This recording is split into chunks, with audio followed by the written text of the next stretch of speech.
눈먼 장님 주제에 무슨 약재 관리를 하겠다는 거냐? 어머님, 제 손과 코는 눈보다 정확합니다. 언니 오늘 꽃구경 가면 총각들이 우리를 넋 놓고 쳐다볼 거야. 그러게, 우리 자매가 지나가면 길이 막힌다니까. 아유, 냄새야 혜련아, 너는 그 풀이나 만지고 있어. 눈먼 주제에. 봄날 아침 박진사댁 안채에서 웃음소리가 들렸습니다. 큰딸 명옥과 둘째 순옥이 거울 앞에서 꽃단장을 하고 있었습니다. 두 딸은 마을에서 손꼽히는 미인들이었습니다. 명옥은 백옥 같은 살결에 버들 같은 허리를 가졌고 순옥은 검은고와 그림에 능한 재원이었습니다.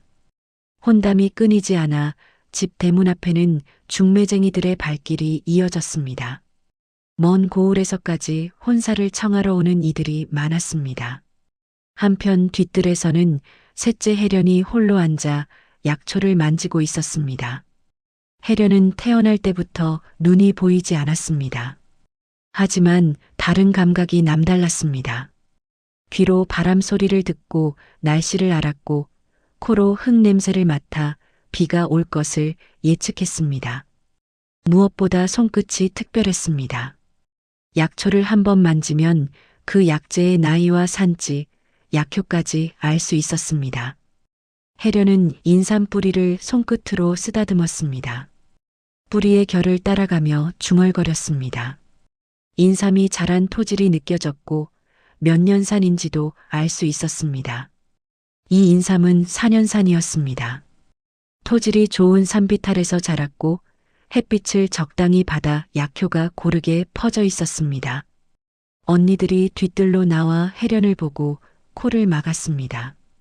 흙 묻은 손으로 약초를 만지는 동생이 꼴불견이었습니다. 화려한 비단옷을 입은 언니들과 달리 혜련은 무명옷에 앞치마를 두른 차림이었습니다. 두 언니는 나들이복으로 갈아입고 문 밖으로 나갔습니다. 뒤에서 조롱하는 목소리가 들렸지만 혜련은 아무 말도 하지 않았습니다. 익숙한 조롱이었습니다. 태어날 때부터 들어온 말들이었습니다.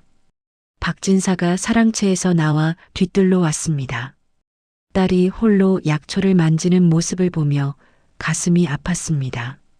진사는 혜련 곁에 앉았습니다. 혜련은 아버지의 발소리를 듣고 알았습니다.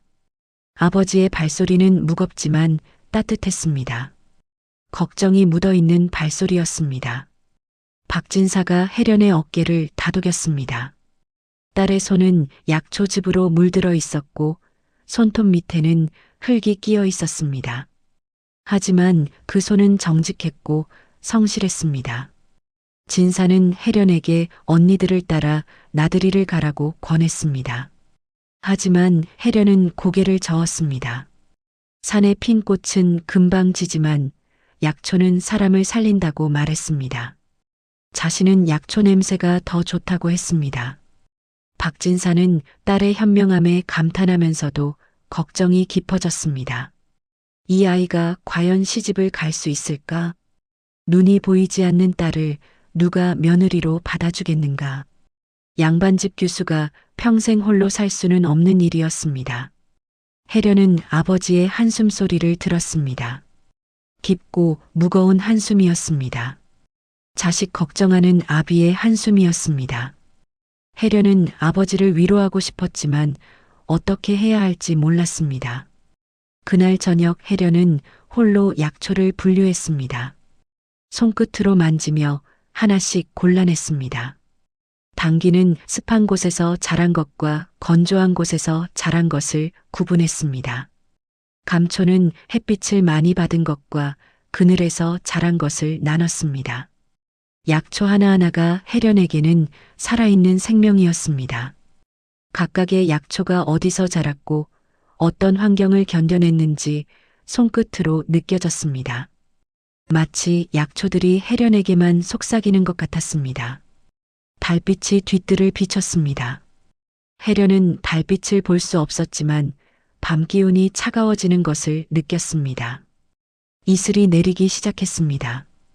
약초를 거두어야 할 때였습니다. 혜련은 약초를 바구니에 담았습니다. 내일 이 약초들을 햇볕에 말릴 것입니다. 잘 말린 약초는 겨울까지 보관할 수 있었습니다. 아픈 사람들에게 필요한 약이 될 것입니다. 방으로 돌아온 혜련은 이불을 펴고 누웠습니다. 어둠 속에서도 혜련에게는 아무 차이가 없었습니다. 눈을 뜨나 감으나 똑같은 어둠이었습니다. 하지만 혜련은 두렵지 않았습니다. 귀로 듣고 코로 맡고 손으로 만지며 세상을 느꼈습니다. 멀리서 부엉이 소리가 들렸습니다. 밤이 깊어가고 있었습니다. 혜련은 눈을 감았습니다. 내일도 약초를 만질 것입니다. 그것이 혜련의 일상이었고 혜련이 세상과 소통하는 방법이었습니다. 며칠 후 박진사 댁에 급한 심부름꾼이 찾아왔습니다. 조선 제1의 약재상 주인 정대감이 며느리감을 보러 온다는 정갈이었습니다. 박진사는 크게 기뻐했습니다. 정씨 집안은 삼남 지방에서 가장 부유한 약재상을 운영하는 거상이었습니다. 대대로 임금께 진상하는 약재를 납품하는 집안이었습니다. 만약 큰딸이나 둘째 딸이 그 집 며느리가 된다면 집안의 영광이었습니다. 박진사는 급히 안채로 들어가 아내 조씨 부인과 상의했습니다. 어떻게 손님을 맞을 것인가? 무엇을 대접할 것인가? 딸들은 어떻게 단장시킬 것인가? 명옥과 순옥은 들뜬 마음으로 화장을 고쳤습니다. 거울을 보며 머리를 매만지고 가장 좋은 비단옷을 꺼내 입었습니다. 두 딸은 서로 경쟁하듯 치장했습니다. 박진사는 혜련을 따로 불렀습니다. 혜련에게 오늘은 부엌에서 일만 거들라고 말했습니다. 손님 접대는 언니들이 할 것이니 나서지 말라고 했습니다. 박진사의 속마음은 따로 있었습니다. 저 까다롭기로 소문난 정대감이 눈먼 딸을 며느리로 받아줄 리 없었습니다. 괜히 딸의 마음에 상처만 줄까 걱정되었습니다. 차라리 처음부터 보이지 않는 것이 나았습니다. 혜련은 아버지의 말을 순순히 따랐습니다. 부엌으로 가서 조용히 일을 거들었습니다. 설거지를 하고 물을 길어오고 부뚜막에 불을 지폈습니다. 5시경에 정대감 일행이 도착했습니다. 대문이 열리고 가마가 들어왔습니다. 정대감은 60을 넘긴 노인이었습니다. 호랑이 같은 눈썹에 준엄한 인상이었습니다. 평생 약재를 다루며 수많은 사람을 만나온 눈빛이었습니다. 하지만 정대감의 이마에 식은땀이 흘렀습니다. 얼굴이 창백했고 숨이 거칠었습니다. 봄철 변덕스러운 날씨에 무리하게 먼 길을 온 탓이었습니다. 늙은 몸에 무리가 왔던 것입니다. 박진사는 정대감을 사랑채로 모셨습니다. 자리를 펴고 앉게 했습니다. 그리고 큰딸 명옥과 둘째 순옥을 불러 인사를 시켰습니다. 두 딸은 공손히 절을 올렸습니다. 화려한 옷차림에 고운 얼굴이 돋보였습니다. 박진사는 흐뭇한 표정으로 딸들을 바라봤습니다. 명옥이 부엌으로 달려가 꿀물을 가져왔습니다. 정성껏 준비한 꿀물이었습니다. 명옥은 공손히 꿀물을 올리며 말했습니다. 기운이 나실 것이라고 했습니다. 순옥은 우물에서 길어온 찬물을 가져왔습니다. 얼음처럼 차가운 물이었습니다. 순옥은 더위를 식히시라고 권했습니다. 정대감은 달디단 꿀물과 얼음같이 찬물을 내려다봤습니다. 미간이 찌푸려졌습니다. 탈진한 사람에게 찬물과 단물을 주다니 겉만 번지르하고 속은 텅 비었다는 생각이 들었습니다. 정대감은 두 딸을 보았습니다. 겉으로는 화려했지만 본질을 보는 눈이 없었습니다. 아픈 사람이 무엇을 필요로 하는지 헤아리지 못했습니다. 이런 며느리는 약방을 이끌 수 없었습니다. 정대감은 실망하여 자리에서 일어나려 했습니다. 그때 부엌 쪽에서 발소리가 들렸습니다. 혜련이 지팡이를 짚고 조심스럽게 걸어 나왔습니다. 손에는 사발 하나를 들고 있었습니다. 김이 모락모락 피어오르는 무언가였습니다. 혜련은 부엌에서 정대감의 숨소리를 들었습니다. 거칠고 불규칙한 숨소리였습니다. 일반적인 피로와는 다른 소리였습니다. 탈진의 소리였습니다. 또한 땀 냄새를 맡았습니다. 보통 땀과 달랐습니다. 짱기가 빠진 냄새였습니다. 몸에서 염분이 빠져나간 냄새였습니다. 혜련은 즉시 판단했습니다. 이분은 탈진하셨고 몸에 염분이 부족하시다고. 지금 필요한 것은 단물도 찬물도 아니었습니다. 혜련은 부엌으로 가서 물을 끓였습니다. 미지근하게 식힌 후 소금을 한 자밤 넣었습니다. 그리고 생강 한 조각을 넣었습니다. 생강은 기운을 돋우는 약재였습니다.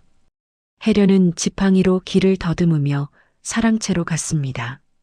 조심스럽게 문지방을 넘었습니다. 정대감이 앉아있는 쪽으로 걸어갔습니다. 혜련은 정대감 앞에 무릎 꿇고 앉았습니다. 두 손으로 사발을 받쳐 올렸습니다. 공손한 자세였습니다. 정대감은 눈먼 딸이 올리는 사발을 받았습니다. 무엇인지 궁금했습니다. 한 모금 마셨습니다. 짭짤하고 따뜻한 기운이 입안에 퍼졌습니다. 목구멍을 타고 뱃속으로 들어갔습니다. 쓰러질 것 같던 몸에 기운이 돌기 시작했습니다. 정신이 번쩍 들었습니다. 정대감은 놀라서 혜련을 보았습니다. 눈은 보이지 않았지만 단정한 자세로 앉아있는 딸이었습니다. 정대감이 물었습니다. 어찌 내 몸이 소금을 원하는 것을 알았느냐고. 혜련이 조용히 대답했습니다. 어르신의 땀 냄새가 맹물 냄새 같았다고 했습니다. 몸에 짱기가 다 빠져나가신 듯하여 소금을 탔다고 했습니다. 정대감은 감탄했습니다. 보지 못하면서도 사람의 상태를 꿰뚫어 본 것입니다. 이 아이는 본질을 보는 눈이 있었습니다. 정대감은 혜련의 거친 손을 보았습니다. 약초를 다룬 손이었습니다. 성실하고 정직한 손이었습니다. 그리고 야무진 눈빛을 보았습니다. 보이지 않는 눈이었지만 세상을 보는 또 다른 눈이 있었습니다. 정대감은 확신했습니다. 바로 이 아이였습니다. 이 아이가 정씨 약방의 며느리였습니다. 이 아이라면 약방을 이끌 수 있었습니다. 아니, 약방을 살릴 수 있었습니다. 정대감이 입을 열었습니다. 이 아이를 며느리로 삼겠다고 선언했습니다. 박진사는 기뻐하기는커녕 벌떡 일어났습니다. 대감 앞을 가로막았습니다. 이 아이는 눈이 보이지 않는다고 했습니다. 부엌일도 제대로 못할 것이라고 했습니다. 박진사의 목소리가 떨렸습니다. 자식을 걱정하는 아비의 목소리였습니다. 내 딸을 부엌대기로 부려먹으려 하시느냐고 물었습니다. 내 눈에 흙이 들어가기 전에는 보낼 수 없다고 했습니다. 정대감이 정색했습니다. 자신에게도 이 아이가 흙 속에 묻힌 옥으로 보인다고 했습니다. 귀하게 모셔갈 것이니 허락해달라고 했습니다. 박진사는 정대감의 눈빛을 보았습니다. 진심이 담긴 눈빛이었습니다. 딸을 정말로 귀하게 여기는 눈빛이었습니다. 박진사는 눈시울을 붉혔습니다. 딸의 가치를 알아봐준 이에 대한 고마움과 딸을 떠나보내야 하는 아쉬움이 교차했습니다. 한편 정씨 집안에서도 난리가 났습니다. 아들 정백호가 아버지 앞에 무릎을 꿇었습니다. 백호는 풍류를 즐기는 선비였습니다. 시를 짓고 거문고를 타며 자연을 벗삼아 사는 사람이었습니다. 그런 백호에게 필요한 아내는 시와 풍류를 함께 나눌 규수였습니다. 백호는 아버지께 간청했습니다. 자신은 학문을 할 사람이라고 했습니다. 눈먼 여인은 자신의 짝이 아니라고 했습니다. 정대감은 아들을 바라봤습니다. 눈빛에는 늙은 가장의 고단함과 아들을 향한 연민이 서려 있었습니다. 정대감이 낮은 목소리로 말했습니다. 이 아비가 평생 사람을 보며 살았다고 했습니다. 내 눈을 한 번만 믿어달라고 했습니다. 정대감은 계속 말했습니다. 저 아이는 두 발을 땅에 단단히 박고 있는 나무 같은 아이라고 했습니다. 내가 책을 읽을 때 저 아이는 세상을 읽어 너를 지킬 것이라고 했습니다. 백호는 아버지의 목소리에서 절박함을 느꼈습니다. 자신의 앞날을 걱정하는 부성이었습니다. 늙은 아버지의 마지막 당부일지도 모른다는 생각이 들었습니다. 백호는 고개를 숙였습니다. 아버지의 뜻을 따르겠다고 했습니다. 혼례 날이 밝았습니다. 혼례청에는 구경꾼들이 구름처럼 모여들었습니다. 눈먼 신부가 거상댁 며느리가 된다는 소문이 퍼졌기 때문입니다. 사람들의 웅성거림이 파도처럼 일렁거렸습니다. 명옥과 순옥은 부채로 입을 가리고 킥킥거렸습니다. 동생이 자신들보다 먼저 시집가는 것이 배가 아팠습니다. 혜련의 귀에는 사람들의 비웃음 소리가 요란하게 들렸습니다. 귀가 밝은 탓에 모든 소리가 더 크게 들렸습니다. 현기증이 밀려왔습니다. 하지만 꾹 참았습니다. 신랑과 신부가 서로 절을 하고 술잔을 나누는 순서가 되었습니다. 가까이서 마주한 백호는 혜련을 보고 순간 숨을 헛들이켰습니다. 백호에게 현실은 가혹했습니다. 낭만적인 선비가 꿈꾸던 아내의 모습이 아니었습니다. 눈이 보이지 않는 여인이었습니다. 백호의 동공이 흔들렸습니다. 당황한 기색이 역력했습니다. 그 망설임을 눈치챈 하객들이 수군거리기 시작했습니다. 혜련은 수치심에 얼굴이 붉어졌습니다. 표주박잔을 쥔 손이 사시나무 떨듯 덜덜 떨렸습니다. 술이 찰랑거려 쏟아질 위기였습니다. 그때 백호가 자신의 넓은 소매로 혜련의 떨리는 손과 술잔을 감싸주었습니다. 따뜻한 온기가 전해졌습니다.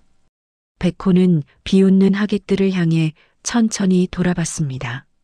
점잖지만 서늘한 눈빛이었습니다. 선비의 기계가 담긴 눈빛이었습니다. 좌중이 백호의 위엄에 눌려 조용해졌습니다. 백호가 혜련에게만 들리는 낮은 목소리로 말했습니다. 부인, 흘려도 좋으니 고개를 드시오. 우리는 부부입니다. 혜련은 고개를 들었습니다. 눈은 보이지 않았지만 남편 쪽을 향했습니다. 백호의 눈빛에는 당혹스러움이 남아 있었지만 동시에 단단한 의지도 서려 있었습니다. 백호의 도움으로 무사히 술잔을 비웠습니다. 혜련은 독한 술 뒤에 숨겨진 백호의 향기를 처음으로 맡았습니다. 먹물과 책 냄새, 그리고 나무 향기였습니다. 비록 사랑은 아닐지라도 연민과 의리가 싹 트는 순간이었습니다. 두 사람의 인연이 시작되는 순간이었습니다. 첫날 밤 신방의 촛불이 타들어가고 있었습니다. 백호는 혜련에게 등을 돌린 채 책을 읽고 있었습니다. 백호가 말했습니다. 나는 공부를 해야 하니 부인은 먼저 주무시오.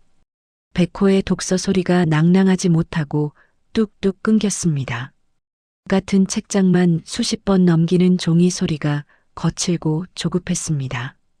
혜련은 이불 위에 얌전히 앉아 남편의 등에서 나는 소리에 집중했습니다. 혜련의 귀에는 백호의 책 읽는 소리가 물기 없이 뻑뻑한 모래를 씹는 소리처럼 들렸습니다. 또한 방 안의 공기에서 타버린 심지 냄새와 함께 백호의 마르고 쓴 냄새가 느껴졌습니다. 극도의 긴장과 초조함이었습니다. 혜련이 조심스럽게 입을 열었습니다. 서방님, 책 읽는 소리가 턱 걸리는 것이 마치 체한 사람의 숨소리 같다고 했습니다. 억지로 삼키면 배탈이 난다고 했습니다. 백호가 놀라 뒤를 돌아봤습니다. 혜련이 고개를 저었습니다. 글은 모르지만 소리는 안다고 했습니다. 책 속의 길이 막히시면 잠시 쉬어가셔도 된다고 했습니다. 혜련의 목소리가 따뜻하게 이어졌습니다. 밥도 뜸들일 시간이 필요하듯 공부도 쉬어가야 제맛이 난다고 했습니다.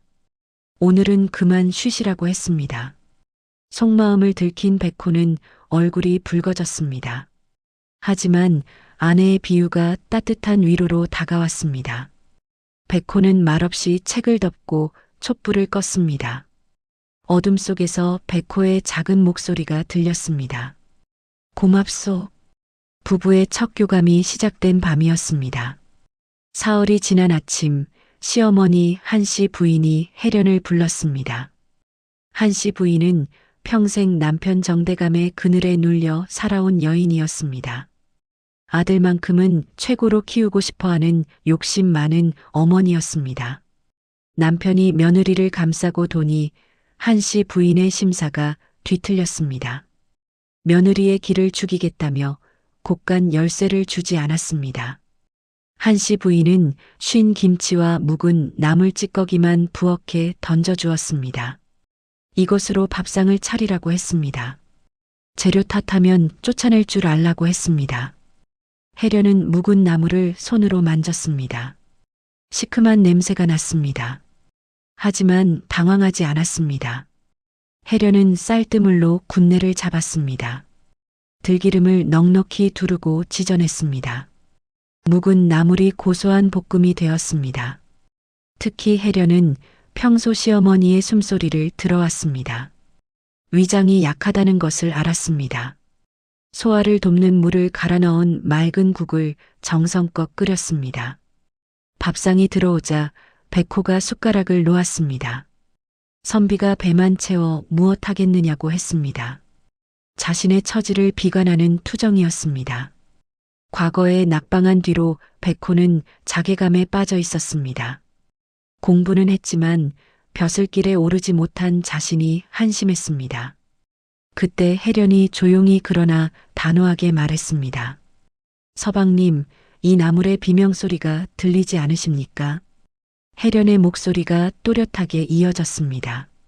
진흙 속에서 태풍을 견디고 뜨거운 햇볕에 살이 타면서도 끝까지 버텨낸 독한 것들이라고 했습니다. 이 밥은 그냥 음식이 아니라 모진 세월을 견딘 약이라고 했습니다. 드시고 버텨내시라고 했습니다. 백호는 하찮게 여겼던 나물 한 포기가 자신보다 더 치열하게 살았음을 깨달았습니다. 부끄러움에 숟가락을 들어 국을 맛봤습니다. 국맛이 예사롭지 않았습니다. 백호가 처음으로 감탄했습니다. 시원하고 깔끔한 맛이었습니다. 한편 한씨 부인은 트집을 잡으려 국을 먹었다가 꽉 막힌 속이 뻥 뚫리는 시원함에 놀랐습니다. 며느리를 흘겨보면서도 국그릇을 싹 비웠습니다. 며칠 후 정대감이 혜련을 따로 불렀습니다. 우리 집 약재 창고를 내가 맡으라고 했습니다. 정씨 집안의 약재 창고는 수백 개의 약재 항아리가 늘어선 큰 규모였습니다. 하지만 관리가 소홀해져 약재 품질이 예전 같지 않다는 소문이 돌고 있었습니다. 백호가 걱정스러운 표정으로 말했습니다. 아버지, 며느리가 어찌 그런 큰일을 감당하겠습니까? 혜련이 씩씩하게 대답했습니다. 약재가 살아야 사람이 삽니다. 제게 맡겨주십시오. 혜련은 날마다 약재 창고로 나가 항아리 뚜껑을 열고 약재 상태를 살폈습니다. 손으로 만지고 코로 냄새를 맡으며 하나하나 확인했습니다. 곰팡이가 핀 것은 골라냈고 벌레 먹은 것은 따로 분류했습니다. 햇볕이 잘 드는 곳에 놓고 말렸습니다. 혜련의 손길이 닿은 약재 창고는 점점 정리되어 갔습니다. 약재의 향기가 제대로 살아났습니다. 며칠 후 정씨 약방에 큰 소동이 일어났습니다. 약방에서 판 약을 먹은 손님들이 되돌려 보내기 시작한 것입니다. 맛이 이상하다는 불평이 쏟아졌습니다. 쓴맛이 나서 먹을 수가 없다고 했습니다. 어떤 손님은 배탈이 났다고 했습니다. 정씨 약방은 3대째 이어온 명성 있는 약방이었습니다. 한 번도 이런 일이 없었는데 갑자기 약재에 문제가 생긴 것입니다. 정대감은 급히 약재 창고로 갔습니다. 백호와 하인들도 따라갔습니다. 혜련도 지팡이를 짚고 창고로 향했습니다. 창고 안에는 수백 개의 약재 항아리가 놓여 있었습니다. 정대감이 문제가 된 약재 항아리를 열었습니다. 혜련이 다가가 약재 냄새를 맡았습니다. 코를 가까이 대고 깊이 들이마셨습니다. 그리고 손으로 약재를 만졌습니다. 혜련의 얼굴이 굳어졌습니다. 이건 약재가 자연적으로 상한 게 아니라고 했습니다. 누군가 일부러 독초를 섞었다고 했습니다. 정대감이 놀라서 물었습니다. 어찌 그것을 아느냐고. 혜련이 대답했습니다. 보통 상한 약은 시큼한 냄새가 나는데 이건 독초 특유의 쓴 냄새가 난다고 했습니다. 혜련은 창고 구석을 더듬었습니다. 손끝에 이상한 가루가 묻었습니다. 혀끝에 살짝 대보니 강한 쓴맛이 퍼졌습니다. 이것은 오름덩굴의 가루였습니다. 독초였습니다. 약재에 섞으면 약효를 망치고 사람을 아프게 만드는 독이었습니다. 혜련이 말했습니다. 범인을 잡으려면 밤에 잠복해야 할 것 같다고 했습니다. 백호가 벌떡 일어났습니다. 위험하다고 했습니다. 자신이 함께 가겠다고 했습니다. 혜련이 고개를 저었습니다. 하지만 백호는 물러서지 않았습니다. 아내를 혼자 위험에 빠뜨릴 수 없다는 각오가 서 있었습니다. 밤이 되었습니다. 혜련과 백호는 약재 창고 구석에 숨었습니다. 어둠 속에서 조용히 기다렸습니다. 백호가 혜련에게 자신의 두루마기를 덮어줬습니다. 밤 기운이 차다고 했습니다. 혜련은 남편의 옷에서 따뜻한 온기를 느꼈습니다. 먹물과 책 냄새가 났습니다. 남편의 냄새였습니다. 새벽녘이었습니다. 혜련의 귀가 움직였습니다. 발소리가 들렸습니다. 가볍고 조심스러운 발소리였습니다. 혜련이 백호의 팔을 살짝 쥐며 신호를 보냈습니다. 누군가 온다고 알렸습니다. 어둠 속에서 그림자 하나가 창고로 들어왔습니다. 손에 작은 병을 들고 있었습니다. 그림자가 약재 항아리 뚜껑을 열려는 순간 백호가 벌떡 일어나 소리쳤습니다. 거기 누구냐? 그림자가 화들짝 놀라 병을 떨어뜨리고 도망치려 했습니다. 백호가 재빨리 달려들어 팔을 붙잡았습니다. 이놈, 내가 우리 약방의 약재를 망친 것이냐? 촛불을 켜자 범인의 얼굴이 드러났습니다. 최판서의 신복이었습니다. 최판서는 정대감의 경쟁자였습니다. 같은 약재상을 운영하며 정시 약방을 시기하던 사람이었습니다. 떨어진 병에서는 독초가루에 쓴 냄새가 진동했습니다. 증거가 확실했습니다. 혜련이 냉정하게 말했습니다. 이자를 시아버님께 데려가야 하겠습니다. 범인을 정대감 앞으로 끌고 갔습니다. 정대감이 호통을 쳤습니다. 누가 시켰느냐고 물었습니다. 하지만 신복은 입을 꾹 다물고 아무 말도 하지 않았습니다. 최판서가 미리 입단속을 시켜놓은 것이었습니다.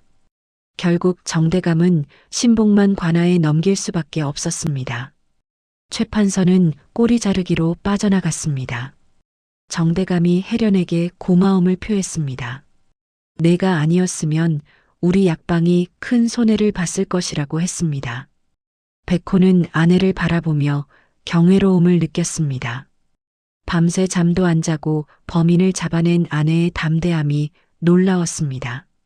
백호가 알던 세상은 책 속에만 있는 것이 아니었습니다. 혜련에게는 책에서 배울 수 없는 지혜가 있었습니다. 세상을 읽는 지혜였습니다. 하지만 기쁨도 잠시, 며칠 후 마을에 더 큰 위기가 닥쳤습니다. 장마가 지나간 후 역병이 돌기 시작한 것입니다. 사람들이 고열에 시달리며 쓰러졌습니다. 온몸에 붉은 반점이 돋고 기침이 멈추지 않았습니다. 마을 사람들은 문을 걸어 잠그고 밖에 나오지 않았습니다. 서로를 의심하고 두려워했습니다. 길거리는 텅 비었고 장터도 파장이 났습니다. 정시 약방에도 비상이 걸렸습니다. 환자들이 밀려들었습니다.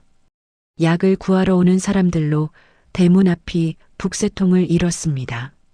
정대감은 급히 약재상 원로들을 모아 회의를 열었습니다. 남은 돈으로 무엇을 사들여야 하는가? 어떤 약재가 역병에 효과가 있는가? 최 판서가 찾아왔습니다. 비록 경쟁자였지만 이럴 때는 협력해야 한다며 조언을 했습니다. 최 판서가 목소리를 높였습니다. 지금은 인삼을 사들여야 한다고 했습니다. 인삼은 만병통치약이며 고가로 팔 수 있다고 했습니다. 다른 약재상 주인들도 고개를 끄덕였습니다. 당시 상식으로는 인삼이 최고의 약재였습니다. 귀하고 비싸며 모든 병에 효험이 있다고 알려져 있었습니다. 정대감도 고민에 빠졌습니다. 평생 약재를 다뤄왔지만 이런 대규모 역병은 처음이었습니다. 판단을 내리기가 쉽지 않았습니다. 그때 구석에 앉아있던 혜련이 손을 들었습니다. 조심스럽게 일어서서 말했습니다. 안 됩니다, 아버님. 지금 인삼을 사면 약방은 망합니다. 좌중이 술렁거렸습니다. 눈먼 며느리가 감히 어른들의 회의에 끼어들다니. 최 판서가 비웃으며 말했습니다. 인삼이 최고 약재인데 무슨 소리냐? 며느리 주제에 어디서 함부로 말하느냐? 하지만 혜련은 물러서지 않았습니다. 단호한 목소리로 계속 말했습니다. 인삼은 몸이 허한 사람에게 좋지만 열이 높은 사람에게는 독입니다. 지금 백성들은 고열로 고생하고 있습니다. 인삼을 먹이면 열이 더 올라 죽을 수도 있습니다. 혜련의 목소리가 떨렸지만 확신에 차 있었습니다. 지금 필요한 것은 열을 내리는 약재라고 했습니다. 감초와 생강, 그리고 대추라고 했습니다. 정대감이 물었습니다. 정말 그러하냐고. 어찌 그것을 아느냐고. 혜련이 대답했습니다. 며칠 전부터 환자들의 숨소리를 들었다고 했습니다. 모두 거칠고 뜨거운 숨소리였다고 했습니다. 땀 냄새도 맡았는데 몸속에서 열이 타오르는 냄새였다고 했습니다. 이런 사람들에게 인삼을 주면 불에 기름을 붓는 격이라고 했습니다. 반드시 열을 내리는 약재를 써야 한다고 했습니다. 최 판서가 코웃음을 쳤습니다. 눈먼 것이 무엇을 안다고 함부로 짓거리느냐고 했습니다. 하지만 정대감은 며느리를 믿기로 했습니다. 평생 사람을 보는 눈을 믿어왔던 정대감이었습니다. 소금탄물한 사발로 자신을 살린 며느리였습니다. 정대감이 선언했습니다. 혜련의 말대로 하겠다고 했습니다. 남은 돈을 전부 감초와 생강을 사는데 쓰겠다고 했습니다. 최 판서는 비웃으며 자리를 떴습니다. 다른 약재상 주인들도 고개를 저으며 나갔습니다. 정씨 약방이 망하는 꼴을 보게 될 것이라고 수군거렸습니다. 하지만 정대감은 흔들리지 않았습니다. 며느리를 믿었습니다. 다음 날부터 정씨 약방은 전량 감초와 생강을 사들였습니다. 창고가 가득 찼습니다. 다른 약방들은 인삼을 사들이느라 바빴습니다. 며칠 후 역병이 절정에 달했습니다. 마을 곳곳에서 사람들이 쓰러졌습니다. 죽어가는 사람도 생겼습니다. 정대감은 결단을 내렸습니다. 약방 앞마당에 큰 가마솥을 걸라고 명했습니다. 가난한 백성들에게 무료로 약을 나눠주겠다고 했습니다. 혜련이 직접 약을 다렸습니다. 감초와 생강, 대추를 넣고 푹 끓였습니다. 달콤하면서도 알싸한 향이 퍼졌습니다. 백호가 소매를 걷어붙이고 나섰습니다. 부인이 끓이면 자신이 퍼나르겠다고 했습니다. 하인이 기겁하며 말렸습니다. 선비 체면에 어찌 국자를 드느냐고 했습니다. 하지만 백호는 단호했습니다. 내 아내는 불 앞에서 땀 흘리는데 남편이 어찌 뒷짐만 지고 있을 수 있느냐고 했습니다. 백호는 가마솥에서 약을 퍼 사람들에게 나눠주기 시작했습니다. 땀이 뻘뻘 흘렀지만 멈추지 않았습니다. 구휼 소식이 퍼지자 사람들이 구름처럼 모여들었습니다. 약방 앞마당에 긴 줄이 늘어섰습니다. 골목 끝까지 이어졌습니다. 혜련은 환자들의 상태를 살폈습니다. 손으로 이마를 짚어 열을 확인했습니다. 숨소리를 들어 병의 경중을 판단했습니다. 열이 심한 사람에게는 약을 진하게 주었고 가벼운 사람에게는 연하게 주었습니다. 사람마다 체질이 달랐기 때문입니다. 백호는 혜련과 호흡을 맞췄습니다. 혜련이 지시하는 대로 약의 농도를 조절했습니다. 두 사람은 완벽한 팀워크를 보였습니다. 혜련이 백호의 이마에 맺힌 땀을 소매로 닦아줬습니다. 백호는 혜련을 보며 환하게 웃었습니다. 그 미소에는 더 이상 어색함이 없었습니다. 약을 받아든 노인이 눈물을 흘리며 말했습니다. 약손 마님께서 우리를 살리신다고 했습니다. 다른 사람들도 입을 모았습니다. 국자 선비님이 직접 약을 퍼주시다니 저분들은 진짜 어진 분들이라고 했습니다. 사람들은 병을 고치는 약을 끓이는 혜련을 약손 마님이라 불렀습니다. 체면을 버리고 직접 국자를 든 백호는 국자 선비라 불렸습니다. 백호는 자신이 고고한 학자가 아닌 백성의 배를 채우는 국자 선비로 불리는 것이 자랑스러웠습니다. 날이 저물 때까지 부부는 약을 나눠줬습니다. 마당에는 감사의 인사가 끊이지 않았습니다. 약손 마님과 국자, 선비의 이름이 온 마을에 퍼져나갔습니다. 일주일 후 기적이 일어났습니다. 정시 약방에 약을 먹은 사람들이 하나둘 회복되기 시작한 것입니다.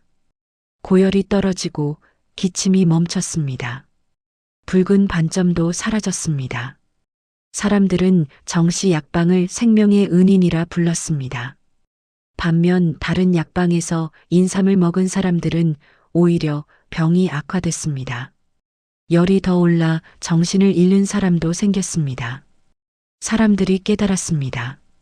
혜련의 판단이 옳았다는 것을, 눈먼 며느리가 수백 명의 목숨을 살렸다는 것을, 최 판서는 인삼을 잔뜩 사들였다가 큰 손해를 봤습니다. 아무도 인삼을 사지 않았기 때문입니다. 최 판서는 이를 갈며 정시 약방을 원망했습니다. 구휼이 끝난 며칠 후 시어머니 한씨 부인이 쓰러졌습니다. 역병에 걸린 것이었습니다. 한씨 부인은 구휼 현장을 지켜보며 며느리를 다시 보게 되었습니다. 눈은 보이지 않지만 백성을 살리는 며느리였습니다. 하지만 자존심이 강한 한씨 부인은 내색하지 않았습니다. 역병이 한씨 부인을 덮쳤습니다. 고열에 시달리며 이불을 뒤집어 쓴 채 몸을 떨었습니다. 하인들은 전염이 무서워 도망쳤습니다. 혜련이 시어머니 방으로 들어갔습니다. 지팡이를 짚고 조심스럽게 다가갔습니다. 혜련의 눈에는 시어머니의 몸에서 붉은 열기가 활활 타오르는 것이 느껴졌습니다. 숨소리가 거칠었고 땀 냄새가 심했습니다. 혜련이 말했습니다. 어머님, 제가 왔습니다. 혜련은 찬물에 적신 수건으로 시어머니의 이마를 닦아줬습니다. 열을 식혔습니다. 손과 발도 정성껏 닦았습니다. 백호가 방문 밖에서 걱정스럽게 바라봤습니다. 부인, 전염될 수 있다고 말했습니다. 혜련이 고개를 저었습니다. 서방님, 괜찮습니다. 저는 어머님을 살려야 합니다. 혜련은 밤낮 없이 시어머니 곁을 지켰습니다. 열을 내리는 약초와 기운을 돋우는 재료를 배합해 약선죽을 끓였습니다. 혜련의 타고난 감각이 약재를 고르는데 빛을 발했습니다. 손끝으로 약재를 골라내고 코로 약효를 확인했습니다. 혜련은 한 숟가락씩 죽을 떠서 시어머니 입에 넣어줬습니다. 어머님, 얼른 일어나셔서 저 구박하셔야지요. 어머님, 잔소리 없으니 심심합니다. 혜련의 목소리가 따뜻했습니다. 진심이 담긴 목소리였습니다.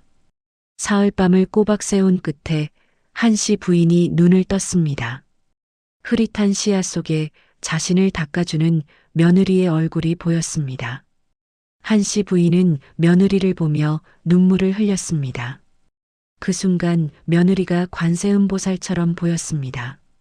한씨 부인이 떨리는 손으로 혜련의 손을 잡았습니다. 목소리가 가늘게 나왔습니다. 아가, 내가 미안하다. 너를 몰라봤다. 혜련의 눈에서 눈물이 흘러내렸습니다. 괜찮습니다, 어머님. 한씨 부인은 품속 깊이 숨겨두었던 비상금 주머니를 꺼내 혜련에게 건넸습니다. 이걸로 굶주린 백성들 밥을 먹이라고 했습니다. 그게 내 마음이라고 했습니다. 진정한 고부 화해의 순간이었습니다. 혜련이 시어머니의 손을 꼭 잡았습니다. 백호는 문 밖에서 그 광경을 보며 눈시울을 붉혔습니다. 어머니와 아내가 진정한 모녀가 되는 순간이었습니다. 그날 밤 백호가 혜련에게 말했습니다. 사랑채가 아닌 안방에서였습니다. 부인, 나는 그대를 너무 늦게 알아보았소. 혜련이 고개를 갸웃했습니다. 무슨 말씀이신지 모르겠다고 했습니다. 백호가 혜련의 손을 잡았습니다. 처음엔 눈이 보이지 않는 것만 보았다고 했습니다. 하지만 이제 안다고 했습니다. 그대는 눈으로 보는 것보다 더 깊이 보는 사람이라고 했습니다. 사람의 마음을 보고 약재의 본질을 보고 세상의 이치를 본다고 했습니다. 백호의 목소리가 떨렸습니다. 사랑하오, 부인. 혜련의 눈에 눈물이 맺혔습니다. 저도 서방님을. 백호가 혜련을 안았습니다. 두 사람은 서로를 꼭 껴안았습니다. 촛불이 흔들리며 두 사람의 그림자가 하나로 겹쳐졌습니다. 백호가 처음으로 소리내어 울었습니다. 과거 낙방의 아픔, 아내를 제대로 보지 못했던 부끄러움, 그리고 이제야 진정한 반려를 얻었다는 안도감이 뒤섞인 눈물이었습니다. 혜련은 남편의 등을 다독이며 함께 눈물을 흘렸습니다. 밤이 깊어갔습니다. 빗소리가 지붕을 두드렸습니다.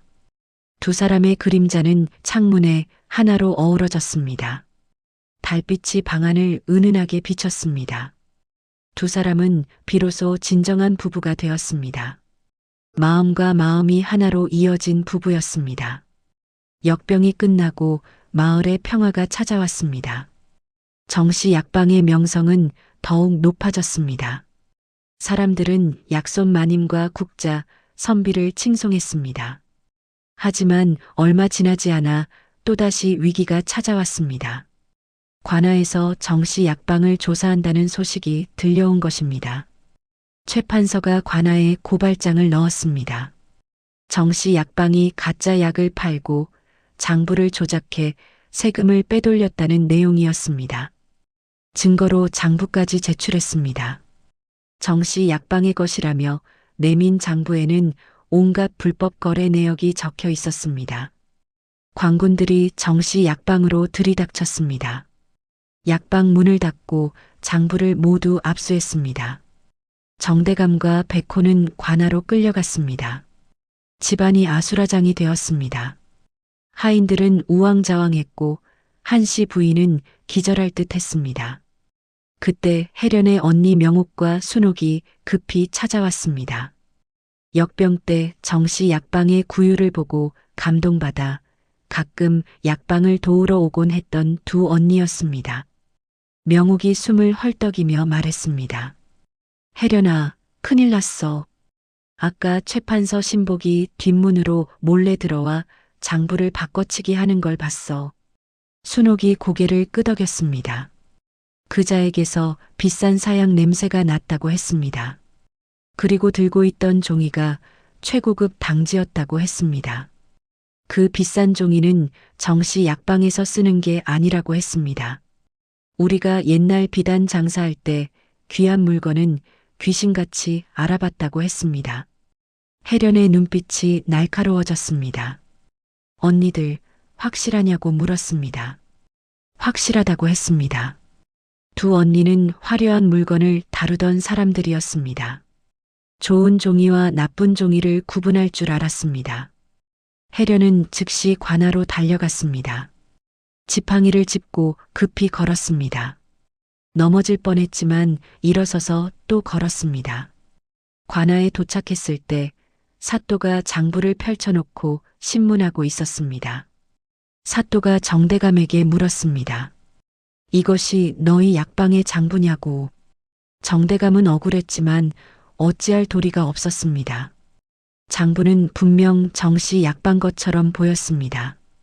혜련이 관아 안으로 들어갔습니다. 무릎을 꿇고 사또 앞에 엎드렸습니다. 사또, 이 장부는 가짜입니다. 사또가 놀랐습니다. 눈먼 여인이 어찌 장부를 가짜라 하느냐고 물었습니다. 혜련이 대답했습니다. 제게 장부를 한번 만져보게 해주십시오. 사또가 허락했습니다. 혜련에게 장부를 건넸습니다. 혜련은 장부를 손끝으로 쓰다듬었습니다. 종이의 결을 따라갔습니다. 그리고 코를 가까이 대어 냄새를 맡았습니다. 혜련이 단호하게 말했습니다. 이 장부는 가짜입니다. 증거를 대라고 사또가 말했습니다. 혜련이 설명했습니다. 우리 약방은 묵은 종이를 씁니다. 하지만 이 종이는 새 종이 냄새가 납니다. 방금 만든 종이입니다. 또한 우리 약방은 오래된 먹을 씁니다. 하지만 이 먹은 방금 간 먹의 비린내가 납니다. 무엇보다 종이 사이에서 최판서가 즐겨 쓰는 사약 냄새가 진동을 합니다. 백호가 나섰습니다. 사또 먹이 종이에 스며든 깊이를 보면 이것이 10년치 기록인지 어젯밤 급조한 것인지 알 수 있을 것입니다. 백호가 붓을 들어 장부의 오류를 조목조목 파헤쳤습니다. 이 장부에는 우리 약방이 거래하지 않는 물품들이 적혀 있다고 했습니다. 또한 최판서의 재산 은닉 정황도 있다고 했습니다. 부부가 힘을 합쳐 진실을 밝혀낸 것입니다. 사또가 장부를 물에 담그라고 명했습니다. 급하게 쓴 먹물이 번져 나왔습니다. 사또가 선언했습니다. 이것은 조작된 장부로다. 최판서는 파직되고 옥에 갇혔습니다. 정대감과 백호는 풀려났습니다. 혜련이 언니들에게 달려가 손을 잡았습니다. 언니들, 고맙다고 했습니다. 명옥과 순옥이 쑥스러워하며 웃었습니다. 밥값은 해야지. 세자매는 처음으로 뜨거운 정을 느꼈습니다. 피는 물보다 진했습니다. 최판서 사건이 마무리되고 약방은 평화를 되찾았습니다. 하지만 정대감의 건강이 급격히 악화되었습니다. 오랜 세월 약방을 이끌어온 정대감이었습니다. 하지만 이제 늙었습니다. 병상에 누웠습니다. 방 안에는 탕약 냄새가 가득했고 촛불이 타들어가고 있었습니다. 정대감은 자신의 임종이 왔음을 직감했습니다. 정대감이 가족들을 부르라고 명했습니다. 혜련과 백호 그리고 한씨 부인이 병상 곁에 모였습니다. 정대감은 숨을 헐떡이면서도 눈빛만은 빛나고 있었습니다. 베개 밑에서 낡은 대나무 통을 꺼냈습니다. 떨리는 손으로 뚜껑을 열자 맑은 수정 안경과 곱간 열쇠가 나왔습니다. 평생 장부를 검수할 때 썼던 물건들이었습니다. 정대감은 아들이 아닌 며느리 혜련의 손을 잡았습니다. 그리고 그 위에 차가운 수정 안경을 쥐어줬습니다. 정대감의 목소리가 가늘게 떨렸습니다. 아가, 나는 평생 이 수정을 통해 수만 개의 거짓을 걸러냈다고 했습니다. 하지만 내 육신의 눈은 이제 흐려졌다고 했습니다. 너는 이것 없이도 사람의 마음속 깊은 곳을 꿰뚫어 본다고 했습니다. 이 안경은 이제 쓸모가 없지만 내가 내 눈이 되어 주었다는 증표로 준다고 했습니다. 이제부터 정씨 약방의 눈은 너라고 했습니다. 정대감이 선언했습니다. 대행수는 김혜련 바로 너다. 혜련의 눈에서 눈물이 흘러내렸습니다. 아버님, 정대감은 아들 백호에게로 시선을 돌렸습니다. 자신이 아끼던 붓을 건넸습니다. 나는 장사치라 이익을 쫓았으나 너는 이 붓으로 사람의 도리를 세우라고 했습니다. 정대감이 백호의 손을 꼭 잡았습니다. 너의 아내를 부끄러워 말라고 했습니다. 며느리가 만든 든든한 배 위에서 너는 맘껏 학문의 도를 펼치라고 했습니다. 그것이 내 길이라고 했습니다. 백호가 눈물을 흘리며 고개를 숙였습니다. 아버지. 정대감은 한씨 부인의 손도 잡았습니다. 여보, 고생 많았소. 이제 편히 쉬시오. 한씨 부인이 울먹였습니다. 여보. 정대감이 마지막으로 혜련을 보았습니다. 아가, 우리 집을 부탁한다. 그 말을 끝으로 정대감은 조용히 눈을 감았습니다. 편안한 얼굴이었습니다. 방 안에는 통곡 소리 대신 꾹 참은 눈물과 비장한 다짐만이 무겁게 내려앉았습니다. 혜련이 쥔 수정 안경 위로 뜨거운 눈물 한 방울이 떨어졌습니다. 다음 날 가족들과 하인들이 모두 모인 자리였습니다. 백호는 아버지의 유언을 받들어 혜련 앞에 정중히 고개를 숙였습니다. 남편이 아닌 약방의 일원으로서 보내는 존경의 표시였습니다. 백호가 혜련을 약방의 주인 자리에 앉히고 자신은 그 옆에 굳건히 섰습니다. 모두 들으라. 아버지의 뜻에 따라 오늘부터 정씨 약방의 주인은 내 부인 김혜련 대행수이다. 그 누구도 대행수의 명을 거역치 말라. 하인들이 일제히 절을 올렸습니다. 대행수 마님, 분부대로 따르겠습니다. 정대감의 장례를 치른 지 3년이 흘렀습니다. 그동안 많은 일이 있었습니다. 한씨 부인은 남편을 보낸 후 병석에 누웠습니다. 아들의 과거 급제를 보는 것만이 유일한 소원이었습니다. 백호가 과거 시험을 보러 한양으로 떠나는 날이었습니다. 혜련이 백호의 옷깃을 매만져주며 말했습니다. 서방님 안에 있는 것을 보여주시면 됩니다. 백호가 혜련의 손을 잡았습니다. 부인 덕분에 이만큼 왔소. 최선을 다하겠소. 전시가 시작되었습니다. 임금이 내린 시제는 굶주리는 백성을 구제할 근본적인 방법을 논하는 것이었습니다. 다른 유생들은 공자와 맹자를 인용하며 어려운 경전을 늘어놓기 바빴습니다. 백호는 먹을 갈며 혜련이 했던 말들을 떠올렸습니다. 약재 창고에서, 부엌에서, 구율 현장에서 아내가 했던 말들이 주마등처럼 스쳐 지나갔습니다. 백호는 붓을 들어 약 짓는 이치를 정치에 빗대어 써내려갔습니다. 나라 다스림은 약을 쓰는 것과 같습니다. 병의 근본을 보고 백성의 체질에 맞게 처방해야 합니다. 열이 높은 자에게 열을 더하는 약을 주면 죽고 허한 자에게 찬 약을 주면 망합니다. 백호는 마지막에 이렇게 적었습니다. 이 모든 이치는 신의 아내 김씨에게서 배운 것입니다.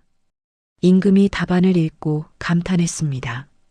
책상물림의 헛소리가 아니라 삶이 녹아있는 명문이로다. 백호는 장원급제로 뽑혔습니다. 어사화를 꽂고 금이환양한 백호였습니다. 마을에는 잔치가 벌어졌지만 백호는 곧장 안채로 달려갔습니다.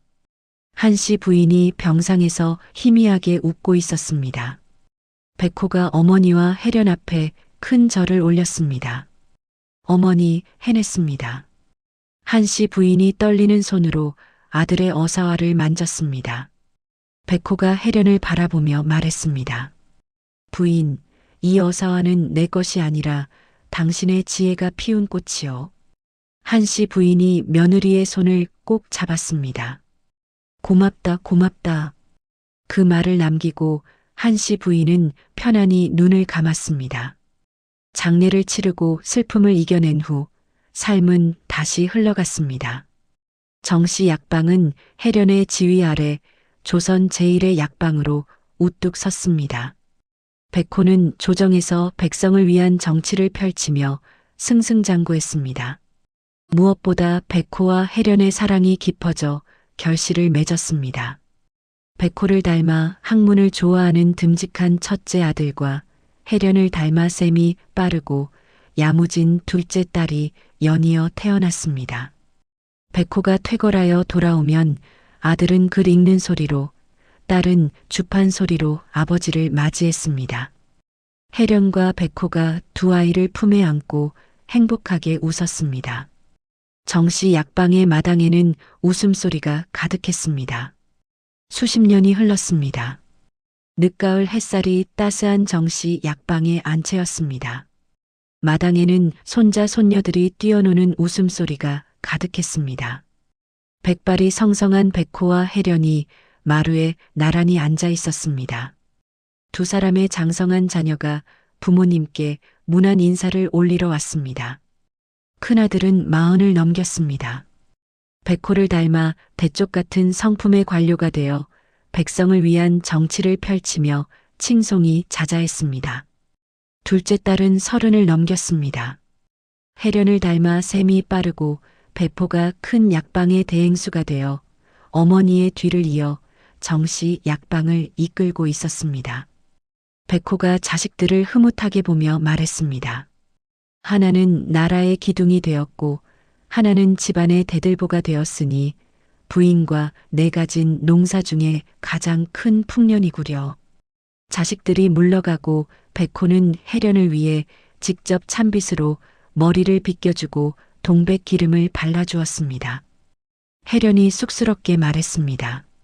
영감, 이제 저도 늙었습니다.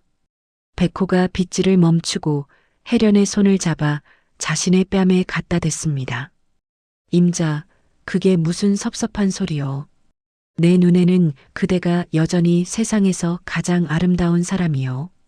백호가 마당을 가리켰습니다. 저 마당에 뛰어노는 아이들을 보시오. 다 당신 덕분에 밥 굶지 않고 피어난 꽃들이요. 내게 당신은 우리 가문을 지켜준 진주요.